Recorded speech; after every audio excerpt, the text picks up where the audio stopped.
everyone, it's Maki. Recently, a new VR game-based video work called Silver Phantom was released. Since it's the first attempt of its kind in the Gundam series, the announcement of this project surprised many fans. However, you need a special device called mechas to watch it, so it seems that not too many fans have had a chance to watch it. When I looked at the reviews after its release, it seemed to be quite well received. I used the mechas rental service to watch Silver Phantom myself. Although it was a quick viewing, I managed to watch the whole thing through to the end. Today, I'd like to share my review as a Gundam fan, while avoiding spoilers about the story. If you're on the fence about whether to buy it, I hope this review will help you make a decision. Overall, I really enjoyed Silver Phantom. The experience of moving around the battleship or walking through a mobile suit hangar was incredibly fun. As for the visuals, while the quality is still in development, this aspect actually left a positive impression on me. With more resources, they might be able to create visuals on par with something like Requiem for Vengeance. I don't know much about game development, but Requiem for Vengeance was created using a tool called Unreal Engine, according to the official announcement. This is apparently software for game development. With a lot of time and budget, it may be possible to create a VR game with visuals like this. However, Silver Phantom seems to be using visuals that feel a bit dated. This is just my guess, but I think it was made with the intention of keeping production costs and thus the product price low while exploring this new field. I expect we'll see more VR video content being produced in the future. As production techniques evolve and costs come down, we may one day see games with Requiem for Vengeance quality visuals. The mobile suit piloting and combat sections felt more like a bonus feature. It's not about challenging yourself with precise controls or high-level combat like in more recent games. Instead, it feels like a way to make you feel like you're participating in the story. That said, the controls and the interface still feel very much in the early stages of development. With action scenes starting without much explanation, I think some players might get confused. There were moments when I didn't immediately understand what I was supposed to do, which left me a little puzzled. There will probably be moments where players find it difficult to understand how to dodge attacks or land hits, which could make the game feel harder than it should. On this point, I think it would have been nice to have a difficulty setting option, like in other games. If there had been a story-focused mode, where shots automatically hit enemies as soon as you choose to shoot, it might have made the experience more accessible and enjoyable for a wider audience. A slight tangent, but by the time of Silver Phantom, AI-assisted mobile suit piloting systems had become commonplace, according to the setting materials for Hathaway's Flash Mr. Yoshinori Soyama, who worked on the mobile suit display designs, mentioned that the AI locks onto the enemy, and the pilot just has to follow its instructions to attack. However, ace pilots such as Hathaway know a ton of the AI's assistance and carry out attacks manually. This is influenced by the Earth Federation's idea of using AI in combat as much as possible to prevent the emergence of new types. Even if a game like Silver Phantom had a mode where attacks could hit enemies just by pulling the trigger. It would actually be a mode that fits very well with the Universal Century setting. As for my thoughts on the story, I thought it struck a nice balance, neither too complex nor too simple. You follow the objectives set out at the beginning, and there's even a surprising twist at the end to keep viewers engaged. I plan to make a spoiler-laden video later on to discuss the plot in more detail. Now, while I enjoyed Silver Phantom, this may not be the case for everyone. The biggest obstacle is the need for a melee quest to play. When it comes to the mobile suit designs, characters, and story, personal preferences will be the same as with any other Gundam series. This is not a matter of superiority or inferiority, but rather a matter of personal preference. However, the fact that it's exclusive to melee quest is a significant point.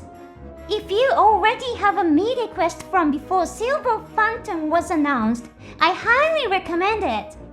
You get an experience worth the price. Silver Phantom costs about the same as a high-grade Gunpla. All story session lasts about 80 minutes, although the exact length will vary depending on how much time you spend moving and fighting. You get a story length that feels appropriate for the price you paid. If you don't own the melee quest, though it might be harder to recommend. The device itself is quite expensive, and if you're buying it just to play Silver Phantom, it may feel like a steep investment. For the same amount of money, you could buy several Gunpla figures or comics to suit your tastes and get more out of it. Of course, playing Silver Phantom might spark an interest in other games available for melee quest, opening up new gaming possibilities. This aspect will vary from person to person, depending on individual preferences. If a friend already has melee quest, it might be a good idea to buy the software and offer a small gift in return for the favor of letting you play. A drawback of Silver Phantom is the possibility that some people may experience motion sickness from the 3D visuals. Immersing yourself in 3D environments can cause some people to experience something akin to motion sickness. This will vary from person to person. I too have felt a little motion sickness at times. There are probably a number of factors involved. One could be the fact that your entire field of vision is filled with 3D visuals. Another possible factor is the relatively frequent switching between first-person and third-person perspectives. There are moments that feel like a first-person shooter, and then others that feel like watching a TV anime or film from the audience's point of view. The constant switching between these two perspectives may cause some people to experience motion sickness. For those who are prone to motion sickness, this can be a challenge. In this case, the best thing to do is to try the game out in a shop that sells VR or gaming equipment. There's no real way to predict how quickly or intensely someone might feel motion sickness, as it really depends on the individual. If you can, try to visit the shop at a less busy time so that you can try it out for as long as possible. For people who are prone to motion sickness and don't normally play games, buying a melee quest just to watch Silver Phantom could be a pretty harsh experience. As I mentioned at the beginning, I really enjoyed watching Silver Phantom. Even though the controls are simplified, the experience of piloting a mobile suit was really fun. Firing the beam rifle wasn't done by pressing a button like pulling a trigger, but by moving your arm forward which felt a little strange. However, I think this is due to the limitations of the console. Also, players don't select their weapons manually, they are selected automatically. I think this is also due to the limitations of the console, but it actually fits in well with the universal century setting. Take, for example, the Gira Dogger that appears in Silver Phantom. The Gira Dogger's melee weapons can switch between three forms: pick, saber, and axe. In the lore, the computer decides which form to use and activates it automatically. It's safe to assume that the weapon system of Silver Phantom reflects a similar concept. And of course, ace pilots would override these automatic systems and take control themselves. The pilot of the stock jet gun at the beginning of Gundam Unicorn could be an example of someone who operated his system manually in this way. Finally, for the more dedicated fans, it may be necessary to approach Silver Phantom with a bit of leniency, considering that it's a first attempt at something new. Let me give you an example. Silver Phantom features battleships and mobile suits from the era of Shah's counterattack. Shah's counterattack stands fun with its strong focus on realistic settings. One such example is the mobile suit launch catapult.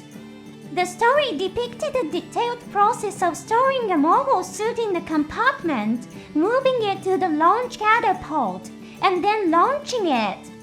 The mobile suits are first moved from the maintenance space to a private room, and then to the catapult. This was done to minimally air consumption, which is critical in space, where air is a precious resource essential to human survival. The mobile suit launch catapult was designed with air conservation in mind. In Silver Phantom, however, the catapult is shown as being directly connected to the hangar. The mechanics and crew share the same space as the catapult, which would result in a lot of air being consumed.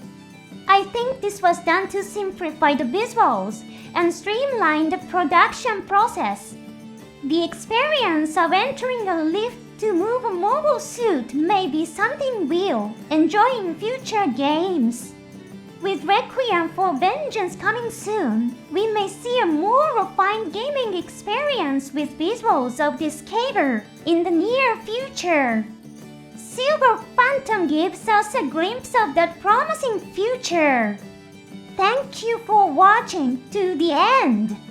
We'll see you next time.